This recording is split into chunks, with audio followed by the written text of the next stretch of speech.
आज सुबह जब मैं अपने बथानी में पहुंचा तो देखा कि दादाजी पलानी में बैठ करके मकई का बाल छुड़ा रहे हैं। फिर छुड़ाए गए बाल को मैं उठाता हूं और अपने बाइक से चल देता हूं घर पे। घर पे जाने के बाद से इसे चूल्हे में पकाया जाता है, क्योंकि भैया इसको खाना है ना, तो चूल्हे में पका करके और उसके बाद से मैं बैठ जाता हूं खाने के लिए। वैसे मेरे साथ वहां पे धीरज भी होता है और हम दोनों भाई बैठे बैठे टोटल 4 मकई का बाल निपटा देते हैं। भुट्टा खाने के बाद से मैं वहीं पे उठंग के मोबाइल चलाने लगता हूँ और थोड़ी देर मोबाइल चलाने के बाद से मुझे आती है नींद और मैं वहीं पे सो जाता हूँ। लगभग 2 घंटे सोने के बाद से अचानक से मेरी नींद खुलती है और मैं उठ के देखता हूँ कि समय काफी ज्यादा हो गया है। फिर मैं फटाफट निकलता हूँ बाहर की तरफ और बाहर आकर देखता हूँ तो धनंजय बैठ करके अपना मोबाइल चला रहा होता है।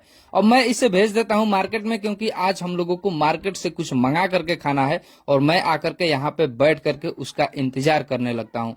फिर मैं सोचता हूँ कि चलिए क्यों नहीं हाथ मुंह अच्छे से धो लिया जाए, तब तक वो कुछ लेकर के आ रहा है।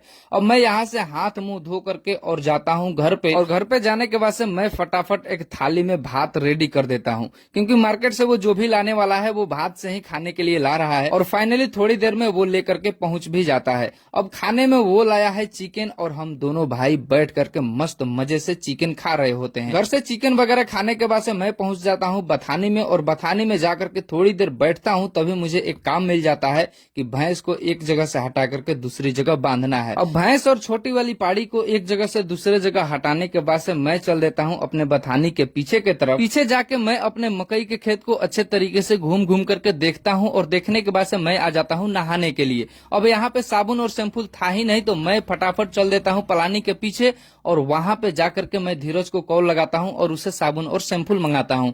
यहाँ से कॉल खत्म करने के बाद से जैसे ही मैं आगे की तरफ जाता हूँ, मेरे 2 दोस्त आ जाते हैं, और उन लोगों से थोड़ी देर बातचीत करने के बाद से जैसे ही वो लोग जाते हैं, तभी धीरज और विशाल साबुन और शैम्पू लेकर के भी आ जाते हैं। अब फिर मैं बिल्कुल भी देर नहीं करता हूँ, क्योंकि साबुन और शैम्पू आ ही गया है, तो मैं फटाफट मोटर स्टार्ट करता हूँ और चल देता हूँ नहाने के लिए। वैसे शाम का वक्त हो गया था और शाम के वक्त नहाना बेहद जरूरी है, क्योंकि भैया टेम्परेचर बहुत ज्यादा रह रहा है। वैसे आज का ये वीडियो आपको कैसा लगा कमेंट करके जरूर बताइएगा।